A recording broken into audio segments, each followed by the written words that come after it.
Hey guys, we are finally back again. It's been, what, like 3 months or so. We do have a brand new Slaves to Darkness battle report coming at you today, and I've got Mr. Gammie from the Mango Mafia. How you doing, mate? I'm good, man. I'm good. How are you? I'm very, very well. So tell us a bit about yourself, man. So I've been in the hobby for a long time now. Started Age of Sigmar when it dropped and have loved it ever since. Been playing Bonesplitters for about 3 or 4 years now. Latest book came out, super pumped, ready to run them and pump some fools. It's I've played this army quite a few times, and I think I've lost almost every single time. There you go. Well, we might change that today. We'll see how we go. We'll see how we go with this new book. So we are going to play Focal Points. We'll see you soon, guys. All right, Mr. Matt, what have we got on your list today, mate? All right, man. So I am running the Drakkfoot Warclan for Bonesplitters. So that means that we have immune to, or we ignore ethereal, and we also ignore after saves if anyone has them, which is pretty wicked. It's always good fun. I can also cast Fireball with any of my wizards as well. And if I want, I can spend a command point to stop a spell from happening from another unit if they're wholly within 18, which is pretty sick. So I've got my general, who is the Wurrgog Prophet, and he is rocking the Brutal Beast Spirit, so the +1 to hit. Then I've got the Savage Boss over here. He is running the Burning Tattooz, which is the artifact from the Drakkfoot. So that's the one where every time I make a successful war paint save, you take a mortal wound back. Oh no. Then I've got Maniak Weirdnob here on his boar. So he is rocking Gorkamorka's War Cry. So that's the always strikes last spell, basically. So you take mortal wounds and then you strike last in combat, which is pretty sick. Then I've got 2 Wardokks. So one of them's running Breath of Gorkamorka, which is the old hand of Gork, so double move and fly. And then triple move if I roll a double to cast it. Then the other Wardokk is running the Cunning Beast Spirit, so the +1 to save. Then I have a War Chanter allied in as well, because there's a little combo that I'm going to talk about a little bit later. We've got 10 Boy Maniacs here, so they're lovely little unit now. So 50 attacks with the guys on top, which is great. Oh no. Yeah, good times, loving the pigs. Then we've got 30 Araboys and 30 Savage Orcs with stickers, so the spears. Yep.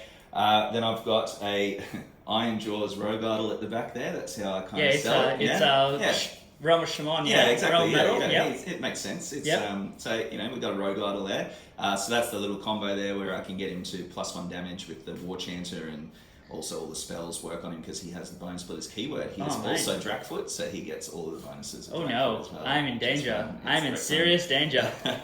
All right, guys. So we'll go through the Slaves of Darkness list, and then we'll go into deployment. See you soon. Alright guys, so the Slaves of Darkness list we have here. So it may look like Slaanesh, but you are going to be fooled because it is actually being run as Nurgle. So we're running the Despoilers host, which means the General, the Demon Prince, does push his Aura of Chaos out to that 18 inches. So we're also running a Plague Touch Warband, which is 7 units plus a hero. So in the battalion we have 2 units of 10 Knights, 3 units of 5 Warriors. We've got the 2 Lords of Chaos on Demonic Mount, the Lord of Chaos on foot, and the Demon Prince. Outside of that, we do have our Sorcerer Lord here.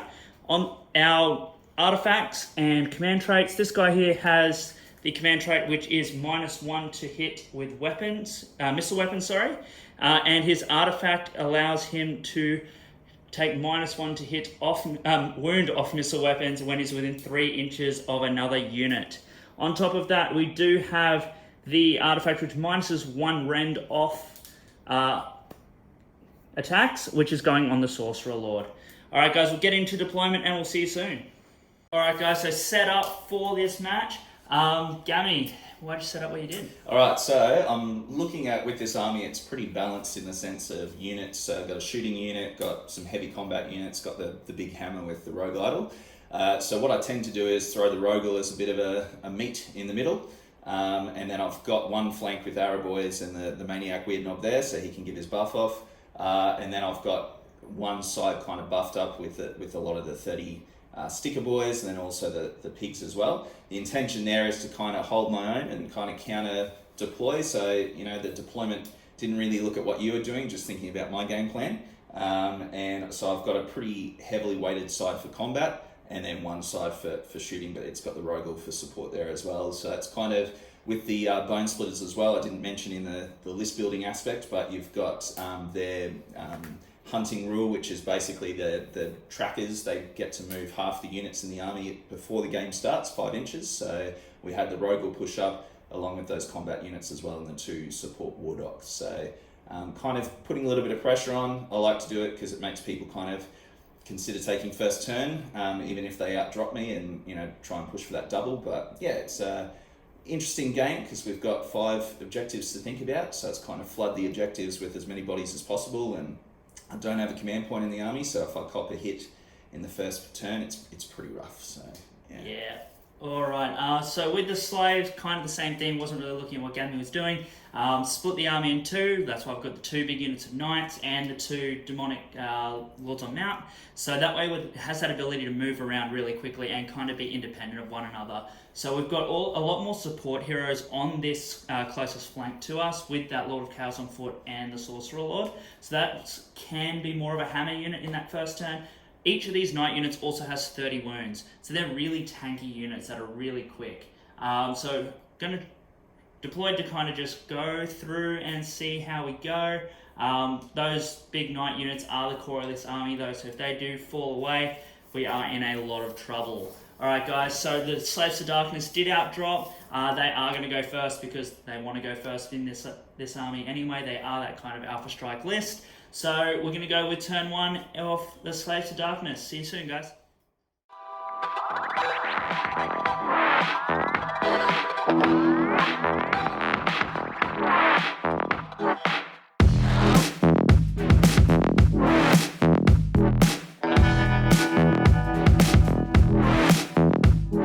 Alright guys, so round up from round 1 for the Slaves to Darkness.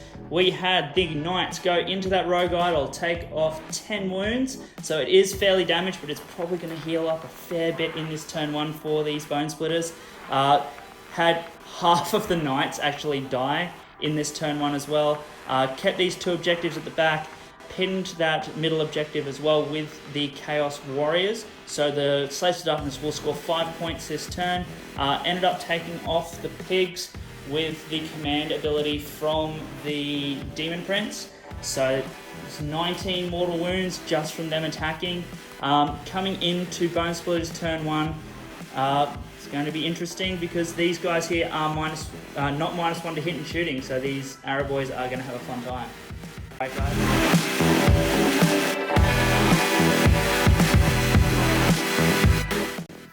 Okay, so turn 1 for Bonesplitterz, an interesting bit of action going on. So I bailed a little bit on some little things. So I healed up the Rogue Idol 4 wounds for the wounds that he had taken with the Wardokk, so they can dance and do the heal stacking there, which is nice.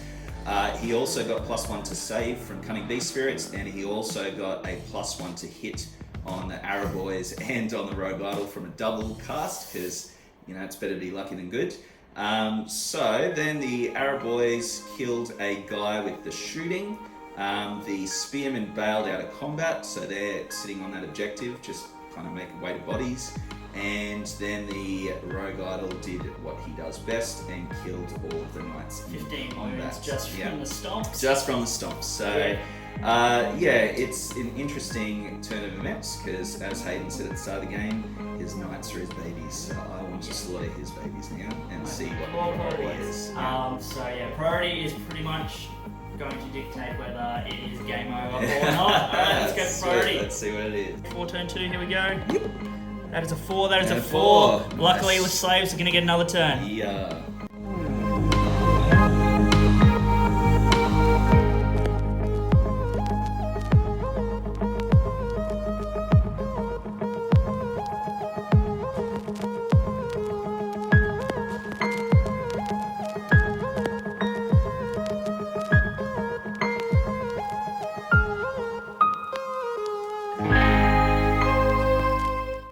Guys, so Slaves to Darkness, turn 2.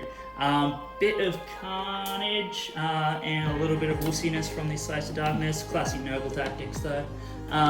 So those knights ran into the Stabber boys over there.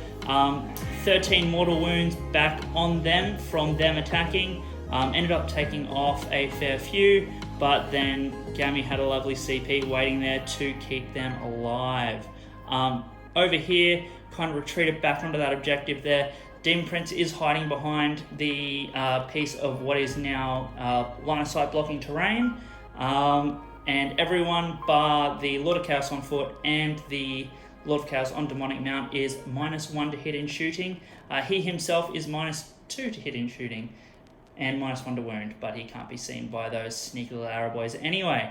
Alright guys, going into Bonesplitterz turn 2, this is probably going to be the decisive turn.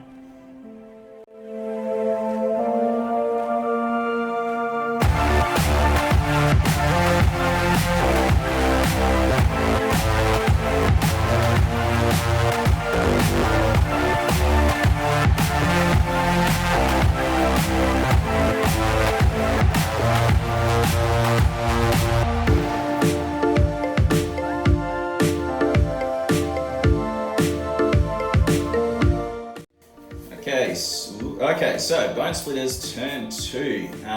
You can see from this angle there is no rogue idol.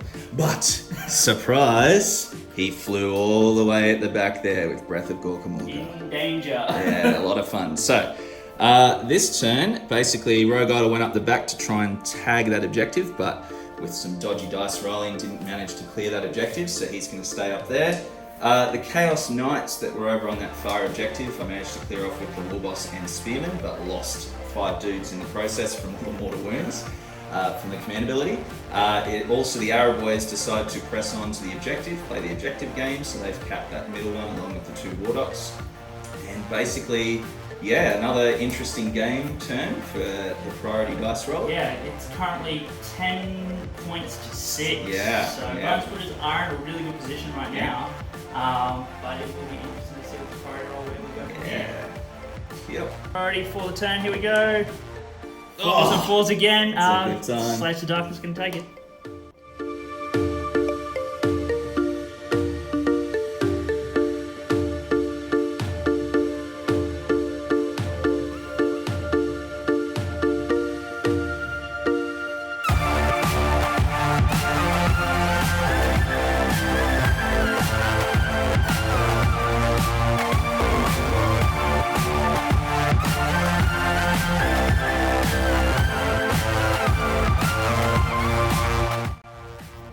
Alright guys, so Slaves to Darkness, turn 3, kind of just went back on that objective, holding that objective, pushed up into the Arrow Boys in the middle with those Chaos Warriors. They still have that command ability from the Demon Prince on them, luckily, because the Demon Prince went into the Rogue Idol and went pop. Did do a bunch of wounds to the Rogue Idol. It's got 2 left, I'm pretty sure. 4 left. 4 left. Oh, there you go. 16 wounds on the Rogue Idol. Yeah. And kind of just consolidated on the points just to try and keep scoring. So the Slaves of Darkness have gone up to 12 points, scoring to this turn. Kind of tagged that Arrow Boy unit, so they're not -1 to hit and shooting anymore because that Demon Prince died, but their Arrow Boys are stuck there, luckily, for at least a turn. Alright guys, Bonesplitterz turn 3, here we go.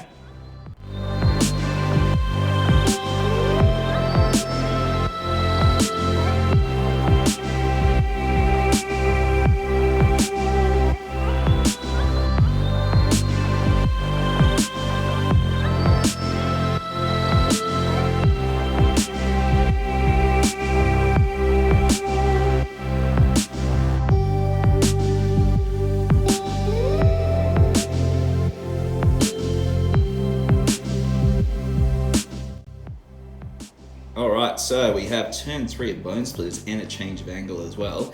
We are looking at a really interesting turn. So the Rogel up the back there was still just fluffing his attacks as usual, but I did buff up the heroes so that they got their health back. So the Wardokk went back to full health. Managed to get the +1 to save. No, I did not actually. That one stopped. Yeah. So we had the Arrow Boys with their generating extra attacks with shooting. They also have +1 to hit, so you can see they murderized those 5 warriors in shooting. Yeah, in shooting with the first round. Yeah, it was ridiculous. And you can see the heroes just kind of consolidated onto the objective. I Breath of Gorkamorka those sticker boys so that they moved up to claim that objective up there as well. With their extra move, I burned a CP so that they did an extra run as well. So we've got a pretty interesting turn now. Moving into turn 4, I'm sitting on 12 points and Slaves to Darkness on 12 points. Nice. So we will do another priority and see where we are at. So going to turn 4, Here we here we go. 3, 6. Nice. Slaves to Darkness will take it again. Nice. I think this is the most priority rolls I've won in a year.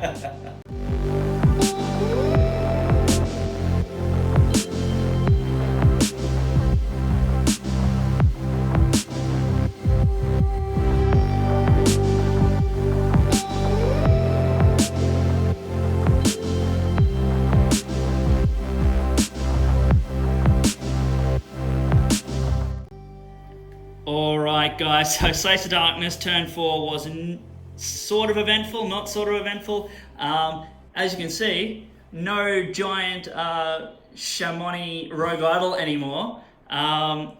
So got to roll in the Eye of the Gods table, rolled an 8, which is 5 up shrug, which is great against Drakkfoot. Other than that, just kind of consolidated on the points, trying to hold them. At this stage, it definitely is going to be a crushing Bonesplitters victory, but we'll see how their turn 4 goes.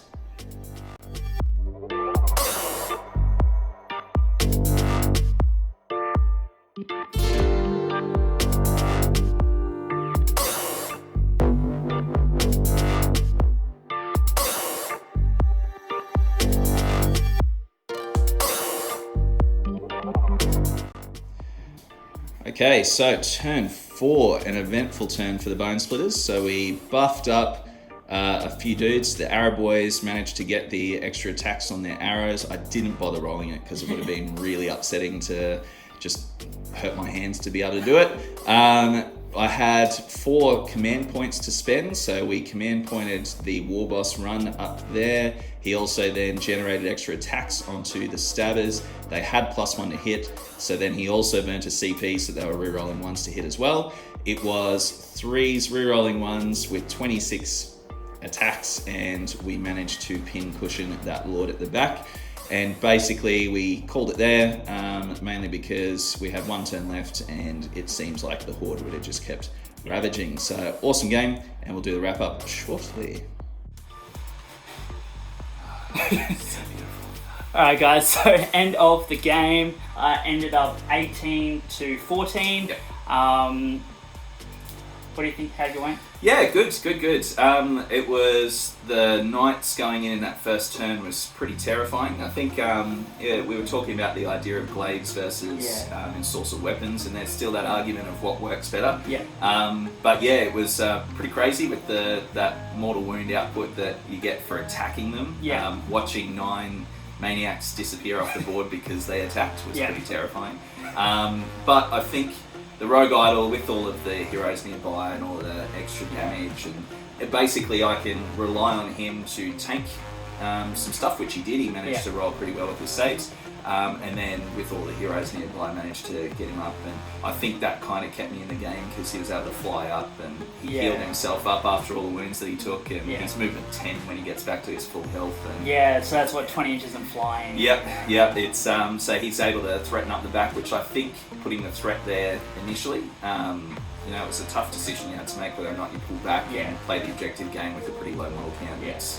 Try and get the horde in there. It was a really good game. I think those priority rolls, it was great. It would have been a much shorter game if it wasn't for those lucky priority rolls. Yeah, I think it would have been really interesting. But it was a good game overall. I think the other list you were talking about with the Slaves to Darkness would be way more terrifying to deal with. What's probably going to be the net list, which is the 2 units of 40 more orders, at least 1 unit of 40 more orders in that Plague Touch Warband. You're going to see that around a lot. I don't think you're going to see Arcane around a lot. 800 points. No, not 800. But I think he'll fit in some list, but not a Plague Touch. So I think Plague Touch will be the thing that pops up a fair bit. Yep, it's like the old Dan Rule Skaven list. That's it. All those lovely lists that are floating around at the moment. But give them all those after saves that I ignore anyway. Yeah, it's fine. It's great. Yeah, it's fantastic. It's great. Alright. So where can people find you, man?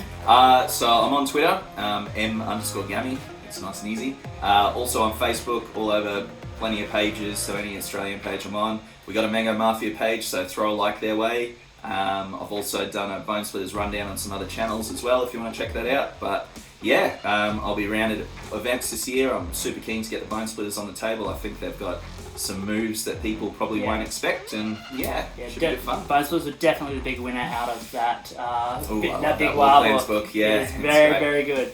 Alright guys, we'll be back soon with some more battle reports without the big delay this time. Do have a couple of weeks off over Christmas to get some more in. Thank you for coming down, man. Hopefully we'll see you again soon. Yeah, should be good. Thanks, man. See you later, guys.